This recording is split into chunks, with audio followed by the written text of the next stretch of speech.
হরে কৃষ্ণ। জয় শিল প্রভুপাদ কি জয়। সকলকে আবারও কৃষ্ণপ্রীতি শুভেচ্ছা জানিয়ে আমাদের ধারাবাহিক শ্রীমদ্ ভগবদ গীতার ক্লাসে আপনাদেরকে স্বাগতম জানাচ্ছি।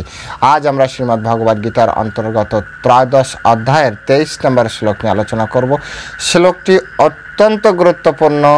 যারা আত্মা পরমাত্মাকে এক বলে চিন্তা করেন তাদের জন্য সম্পূর্ণভাবে পরিষ্কার করেছে এই শ্লোকে পরমেশ্বর ভগবান শ্রীকৃষ্ণ। তো চলুন শুরু করে। শুরুতে ছোট্ট একটা অনুরোধ, যারা চ্যানেলে প্রথমবার এসেছেন অবশ্যই চ্যানেলটি সাবস্ক্রাইব করতে ভুলবেন এবং ভিডিওটি লাইক এবং শেয়ারের মাধ্যমে আরও হাজার লাখো লোকের কাছে পৌঁছে দিন।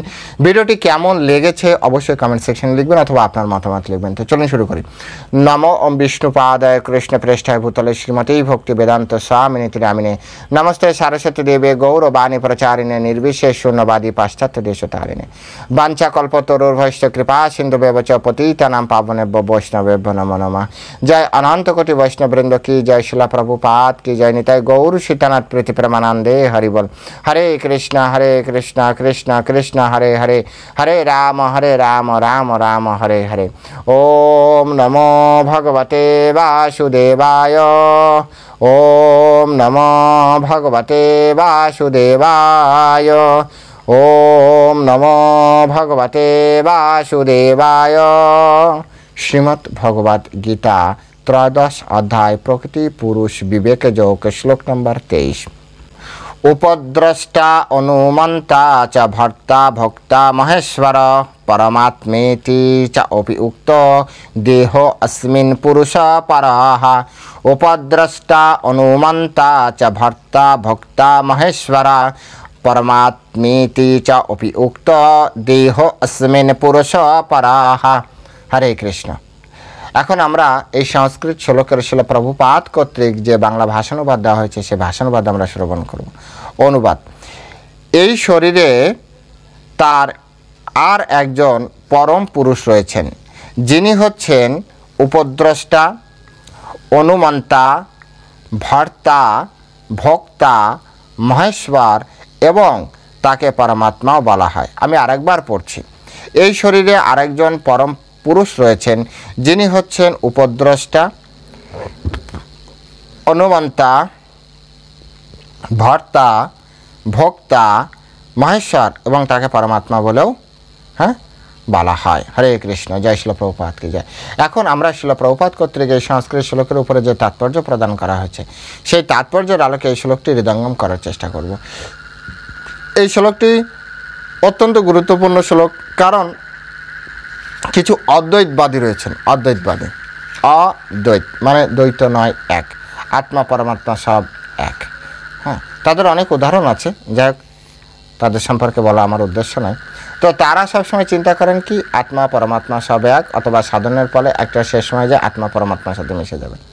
তাদের উদাহরণ হচ্ছে নদীর জল, সমুদ্রের জল। নদীর জল যেতে যেতে সমুদ্রের ভিতরে যাবে আর সমুদ্রের সাথে মিশে যাবে। কিন্তু বিজ্ঞানভিত্তিকভাবে সূক্ষ্ম দৃষ্টি যদি যে দেখেন তাহলে প্রত্যেকটা অ্যাটম আলাদা আলাদা পাশাপাশি থাকবে, কিন্তু কেউ কারোর সাথে মিশবে না। সহ অবস্থান করবে কিন্তু মিশবে না। ঠিক একইভাবে আত্মা আত্মার জায়গায় থাকবে, পরমাত্মা পরমাত্মার জায়গায় থাকবে। আর এইখানে পরমেশ্বর ভগবান স্পষ্ট করে এই শ্লোকে বললেন, এই শরীরে অর্থাৎ এই শরীরের ভিতরে আত্মা আছে, যার সম্পর্কে আগে বলা হচ্ছে। এখন বলা হচ্ছে আর একজন পরম পুরুষোত্তম আছে। পরম পুরুষোত্তম, পরম পুরুষ রয়েছেন। এবং তিনি কেমন? তিনি হচ্ছেন উপদ্রষ্টা। উপদ্রষ্টা মানে হচ্ছে সাক্ষী। এই জগতে আমরা যা কিছু করছি তার একজন কিন্তু সাক্ষী হয়ে আছে। ভালো করে বুঝুন, এই জগতে এই শরীরকে মানে খাটিয়ে যা কিছু করা হচ্ছে, অনেক সময় হয় অন্ধকারে একটা ঘটনা ঘটছে, মানে কেউ দেখছে না।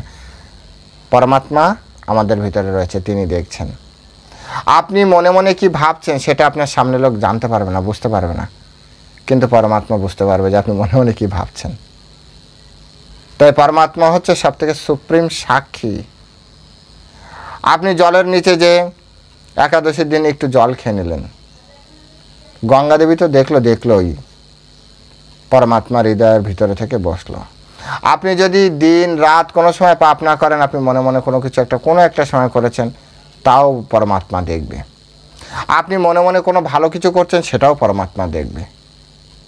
এই কারণে তো অনেক ভালো ভালো যে জিনিস আমরা আশা করি সেগুলো দেখবেন কেমন কেমনভাবে, বিশেষ করে ভক্তদের ক্ষেত্রে কিন্তু এটি হয়।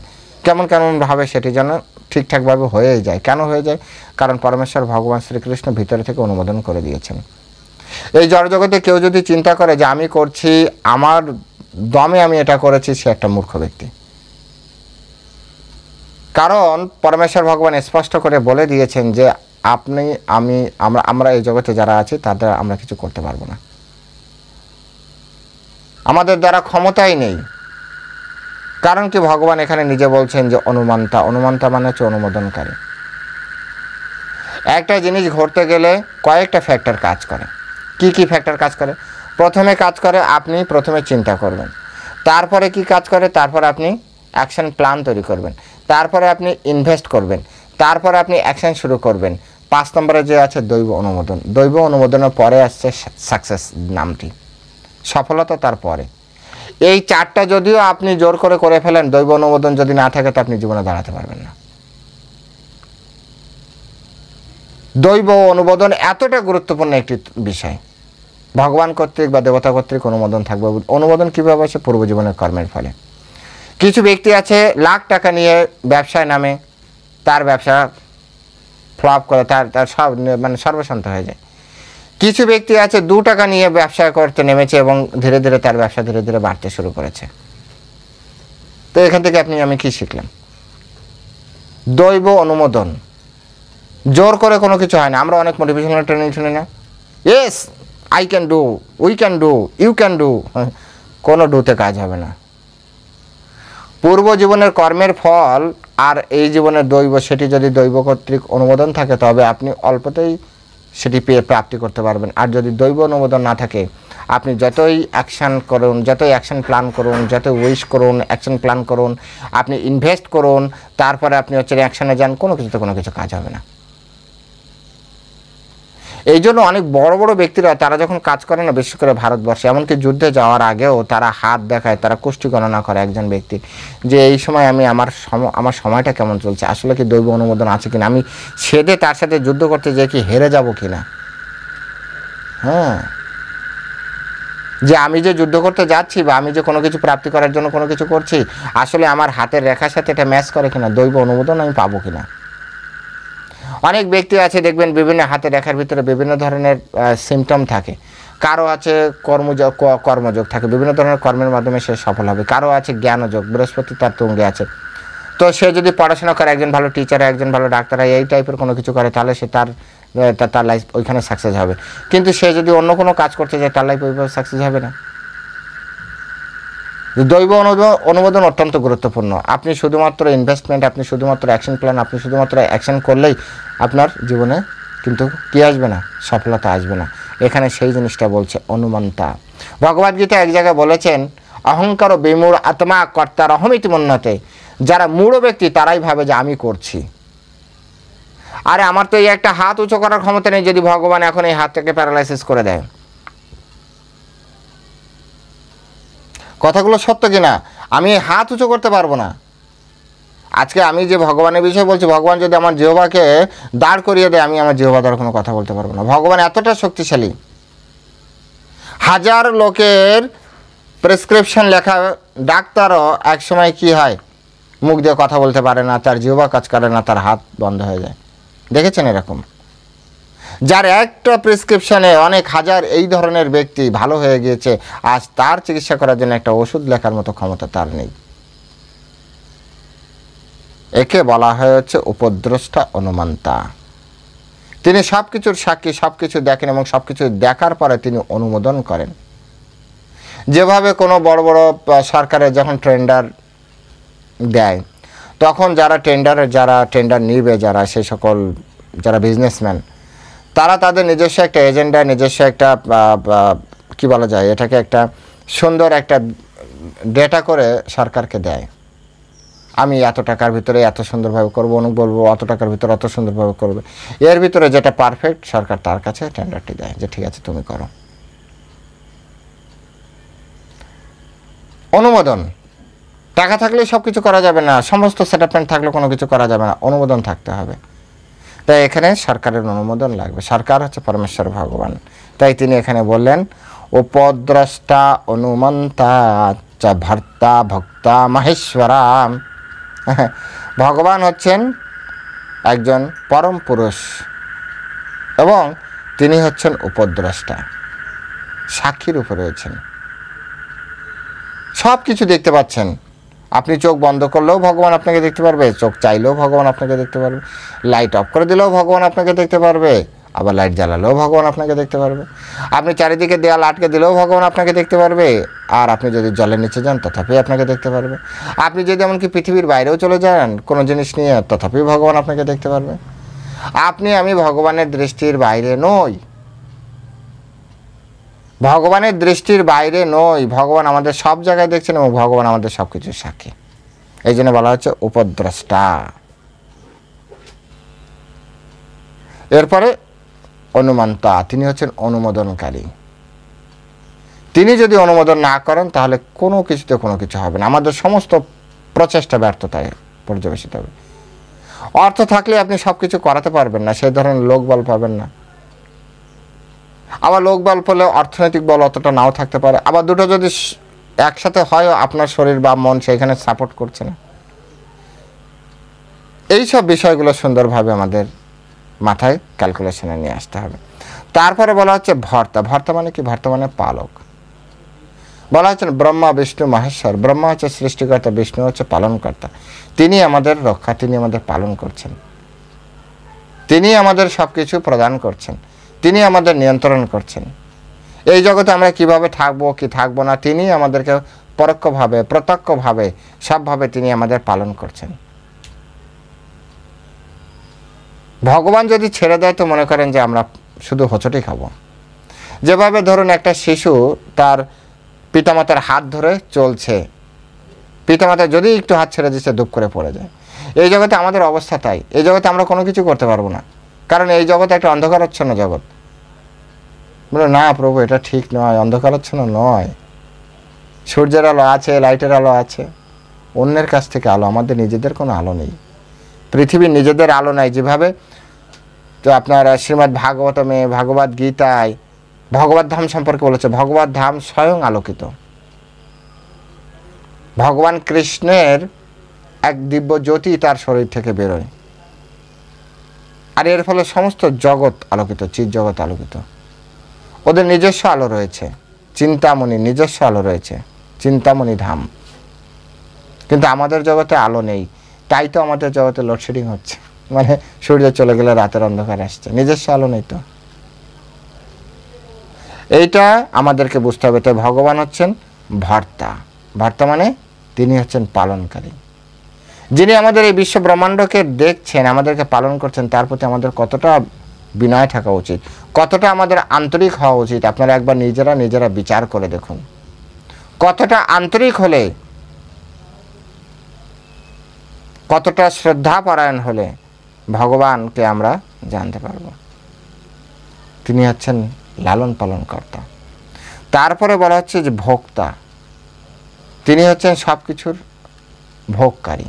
আমরা এই জগতে ভোগকারী নই, আমরা তো সেবক। সেবক নিজের জন্য, যখন একটা সেবক রাখবেন, সেবক তার জন্য কখনো রান্না করে না। মালিক বুঝতে পারে, মালিক কিছু খাবার রেখে দেয়, যেন আমার সেবকটা তো খাবে। কত বড় সিদ্ধান্ত! ভর্তা, ভোক্তা। ভর্তা মানে হচ্ছে পালনকারী, ভোক্তা মানে তিনি হচ্ছেন সব কিছু ভোগকারী। এই জগতে আমরা কিন্তু বড় কোনো ভোক্তা নই, আমরা ভোগ করতে পারি না। বলে কেন? আমি যে ডাক্তার হলাম, বড় সার্টিফিকেট ভোগ করলাম, অমুক লোক আপনার বড় সিংহাসনে বসেছে, অনেক কিছু ভোগ করছে। আসলে এগুলো মূল তত্ত্বের কাছে একেবারে নগণ্য টাইপের, সামান্য একটা বিষয়, তিল বা সরিষার দানার থেকেও খুব ছোট একটা বিষয় জড় জগতে কোনো কিছু পাওয়া, জড় জগতে কোনো কিছু পাওয়া। তাই পরমেশ্বর ভগবান তিনি সব কিছু ভোগ করতে পারেন, কারণ তার সেই শক্তি সামর্থ্য আছে। তিনি এইগুলি ভোগ করার পরে সুন্দরভাবে জীবনযাপন করতে পারে। আমি আপনি পারবো না, আমার আপনার এটা সম্ভবই না যে ভগবানের মতো করে আমরা ভোক্তা হয়ে জীবন পরিচালনা করা। বিভিন্ন ধরনের প্রবলেম হবে। আজকে আমরা দেখুন বর্তমান সময় একজন স্ত্রী নিয়ে কত ফ্যামিলিতে কত ধরনের প্রবলেম। পরমেশ্বর ভগবান শ্রীকৃষ্ণের 16,108টা স্ত্রী ছিল, কারোর সাথে কোনোদিন কারো গণ্ডগোল হয়নি।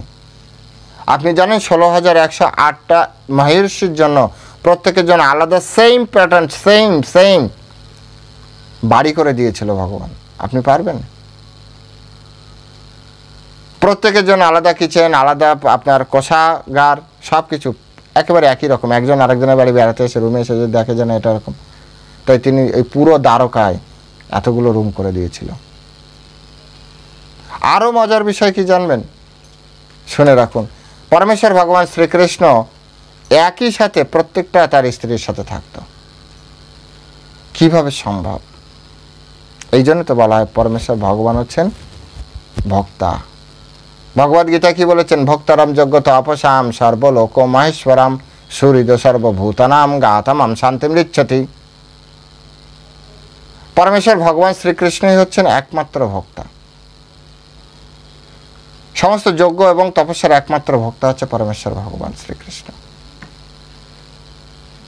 অন্য কেউ নয়, অন্য কেউ নয়। তাই ভক্তারূপে পরমেশ্বর ভগবানকে আমাদেরকে মানতে হবে। এরপর রয়েছে মহেশ্বর। ঈশ্বর অনেক। ঈশ্বরের যদি বাংলা শব্দার্থ করেন তাহলে সেটা হয় নিয়ন্ত্রণকারী। এই ব্রহ্মাণ্ডকে নিয়ন্ত্রণ করার জন্য বিভিন্ন ধরনের নিয়ন্ত্রক পরমেশ্বর ভগবান সৃষ্টি করেছেন। যেমন উদাহরণস্বরূপ আমরা খুব সুন্দরভাবে বলতে পারি যে একটা সরকার যেমন দেশকে নিয়ন্ত্রণ করার জন্য পুলিশ রাখে, আর্মি রাখে, বিভিন্ন ডিফেন্স রাখে। এই দেশকে পরিচালনা করার জন্য একটা ব্যবসায়িক শ্রেণী তাকে রাখতে হচ্ছে। এই দেশকে সুন্দর করে রাখার জন্য লেবার হিসেবে তাকে বিভিন্ন ধরনের কিছু তাকে রাখতে হচ্ছে, বিভিন্ন ব্যক্তি তাকে রাখতে হচ্ছে। ঠিক একইভাবে পরমেশ্বর ভগবান শ্রীকৃষ্ণ তিনি হচ্ছেন পরমেশ্বর। তাই এই জগতে সব কিছুতে তিনি যদি পার্সোনালি এন্টারফেয়ার করেন এটা দেখতে ভালো লাগে না, একসময় দেখতে দেখতে কটু লাগবে। তাই তিনি কি করেছেন, এক এক কল্পে, এক এক মন্বন্তরে তিনি এক এক ব্যক্তিকে ইন্দ্র বানিয়েছেন, বরুণ বানিয়েছেন, এক একজনকে এক এক বিষয় তিনি দান করেছেন, জানিয়েছেন, বুঝিয়েছেন। তারাই সব কিছু নিয়ন্ত্রণ করবে, ভগবান নিয়ন্ত্রণ করবে না, তারাই সব কিছু নিয়ন্ত্রণ করবে। আর এই যারা নিয়ন্ত্রণ করছে এদেরকে বলা হয় মহেশ্বর। মহেশ্বর মানে এই যে আমাদের যে সামনে যে চিত্রটি আছে, হ্যাঁ, ধ্যানস্থ হয়ে আছে, পাশে একটা তিনিও মহেশ্বর। কেন তিনি মহেশ্বর? তিনি হচ্ছেন সাক্ষাৎ ভগবানের তমগুণে প্রকাশ, সাক্ষাৎ ভগবানের প্রকাশ, যে প্রকাশের মাধ্যমে এই ব্রহ্মাণ্ড ধ্বংস হবে। সুতরাং স্পষ্ট যে পরমেশ্বর ভগবান এবং শিবজি মহারাজ অ্যাকচুয়ালি ভগবানের অংশাংশের প্রকাশ, অংশাংশের প্রকাশ। তথাপি ভগবানের চরণ, ভগবান অত্যন্ত কৃপালু। এরপরে মহেশ্বরের পরে তাকে বলছে, তাকে বলা হয় পরমাত্মা। শ্রীমদ্ ভাগবতম এই কথাটি উল্লেখ আছে, বদন্তি তত্ত্ববিদ যজ্ঞানম অধ্যায়ম ব্রহ্মেতি পরমাত্মেতি ভগবানিতি শব্দতে। সেই পরম তত্ত্ব, সেই পরমেশ্বর ভগবানকে বদন্তি বলে থাকেন, বদন্তি তত্ত্ববিদগণ কি বলে থাকেন? ব্রহ্মেতি ব্রহ্ম নামে, পরমাত্মেতি পরমাত্মা নামে, ভগবানিতি শব্দতে ভগবান নামে। এই তিনটি নামে একই তত্ত্বকে, সেই অদ্বয় তত্ত্বকে, দ্বৈত নয়, সেই অদ্বয় এক তত্ত্বকে এই তিন নামে ডাকা হয়, ব্রহ্মেতি পরমাত্মেতি ভগবানিতি শব্দতে। এখানে পরমাত্মা শব্দ ব্যবহার করা হয়েছে, অর্থাৎ ভগবানেরই আরেকটা সিনোনিম, সমার্থক শব্দ। অনেকে বলবে না না, এখানে পরমাত্মা ব্যবহার করা হচ্ছে, আপনাদের ভগবদ গীতার নামে অ্যাজ ইট ইজ, আপনি কেন আলাদা করে বলবেন? আমি আলাদা করে বলিনি তো, শ্রীমদ্ ভাগবতমের রেফারেন্স এই কারণে বললাম, বদন্তি তত্ত্ববিদ যজ্ঞানম অধ্যায়ম ব্রহ্মেতি পরমাত্মেতি ভগবানিতি শব্দতে। সুতরাং পরমেশ্বর ভগবান শ্রীকৃষ্ণই পরমাত্মা। কিভাবে? পরমেশ্বর ভগবান থেকে বিষ্ণু এসেছে, বিষ্ণু থেকে হচ্ছে আপনার ক্ষীরোদক্ষ, বিষ্ণু থেকে পরমাত্মা এসেছে।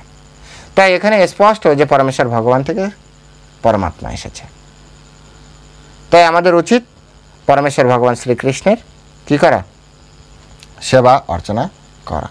পরমেশ্বর ভগবান যদি আমাদেরকে সাপোর্ট না করেন, এই জগতে আপনি আমি যতই যা কিছু করার চেষ্টা করি কোনোদিন সফলতার মুখ দেখবে না।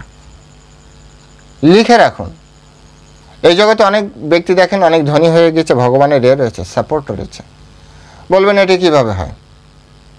আপনি জানেন এইবার আমাদের যে ইন্দ্র রয়েছে, সেই ইন্দ্রর নামে অনেক কেস রয়েছে। একবার বলি মহারাজ বলছে, আরে এক তো ইন্দ্র হিসেবে থাকাই উচিত না। বলি মহারাজ হচ্ছে প্রহ্লাদ মহারাজের নাতি। প্রহ্লাদ মহারাজ হচ্ছে ভক্ত শ্রেষ্ঠ, আর এই কারণে ওই বংশের সকলের প্রতি ভগবানের স্বাভাবিক সিম্পেথি রয়েছে। বলি মহারাজ রাক্ষস হওয়ার পরেও বলি মহারাজ তিনি অসুর রাক্ষস না, ভুল, অসুর হওয়ার পরেও তিনি কি করেছেন, তিনি স্বর্গরাজ্য থেকে ইন্দ্রকে তাড়িয়ে দিয়েছিলেন। পরবর্তীতে ইন্দ্রের মা যে কি করলো, ভগবানের কাছে প্রার্থনা জানিয়েছিল, ভগবান যেন তার সন্তানকে অর্থাৎ ইন্দ্রকে তার পথ ফিরিয়ে দেয়। ভগবান তখন উত্তর দিলেন যে ঠিক আছে, আমি আসছি, এসে আমি ফিরিয়ে দেব। তারপরে তিনি বামন রূপে এসেছিলেন এবং সেই কাহিনী আপনারা জানেন, বলি মহারাজের কাছ থেকে কীভাবে সব কিছু নিয়ে নিয়েছিলেন এবং বলি মহারাজকে পাতালে দিয়েছিলেন। ওই সময় একটি কথা পরমেশ্বর ভগবান বলেছেন, যে কথা অনেকে ইগনোর করে চলে যায়, আমি আজকে আপনাদেরকে জানাতে চাই। বলি মহারাজ বলছে এই ইন্দ্রের কোনো যোগ্যতাই নেই যে এ এত এত কাজ করেছে, যে ওর উচিত নয় যে ওখানে বসে থাকা। তখন পরমেশ্বর ভগবান বলি মহারাজ তাকে বললেন যে আমি জানি যে তুমি যা বলছো এটা সঠিক, কিন্তু এর থেকে আরও একটি সঠিক আছে, সত্য আছে, যে আমি ওকে প্রথমে এখানে বসানোর আগে আমি ওকে কথা দিয়েছিলাম যে কোনো পরিস্থিতিতে আমি ওকে সুরক্ষা প্রদান করব।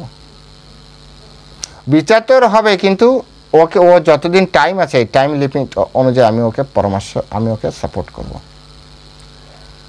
আর এটা বৈদিক নিয়ম। পিতামহ ভীষ্মও প্রতিজ্ঞা করেছিল, যতদিন না ধর্মের কোনো রাজা না আসে, আমি তো রাজা হব না, কিন্তু আমি আমি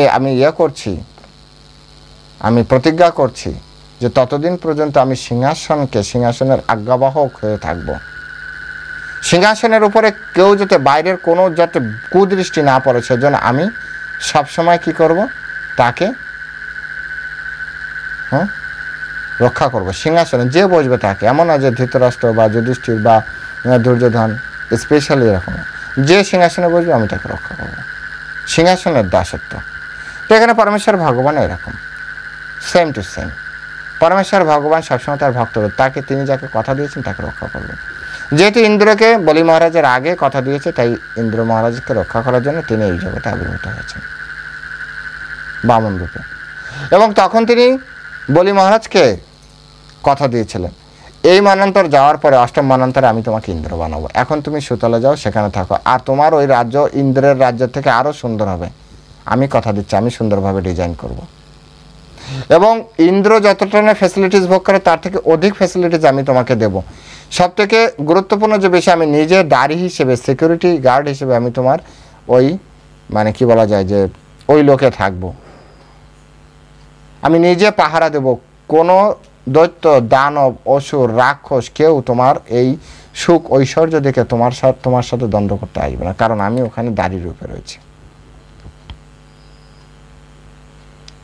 ভক্তগণ, কথাগুলি বিচার করলে আপনি বুঝতে পারবেন যে পরমেশ্বর ভগবান কেমন, পরমেশ্বর ভগবান কিভাবে কাজ করেন। তাই তিনি হচ্ছেন পরমাত্মা রূপে আছেন, প্রত্যেকটা দেহের ভিতরে তিনি পরমাত্মা রূপে আছেন। এখানে সে কথাটি বললেন। ভক্তগণ, ভিডিওটি কেমন লেগেছে আপনাদের প্রত্যেকটা শ্লোকের উপরে বলার পরে কেমন লেগেছে অবশ্যই কমেন্ট সেকশনে লিখবেন। যদি কোনো কিছু ভালো লেগে থাকে আমাকে আশীর্বাদ স্বরূপ হরে কৃষ্ণ লিখবেন। যদি কোনো কিছু খারাপ হয়, কোনো কিছু ভুলভাল কিছু বেরিয়ে যায়, আমাকে ক্ষমা করবেন আর আমাকে আশীর্বাদ করবেন, যাতে এই সেবাটি আমি নিত্য করতে পারি। হরে কৃষ্ণ। প্রথম যারা এসেছেন অবশ্যই চ্যানেলটি সাবস্ক্রাইব করবেন, ভিডিওটি লাইক এবং শেয়ার করবেন। ভালো থাকবেন। হরে কৃষ্ণ। জয় শ্রীল প্রভুপাদ কি জয়।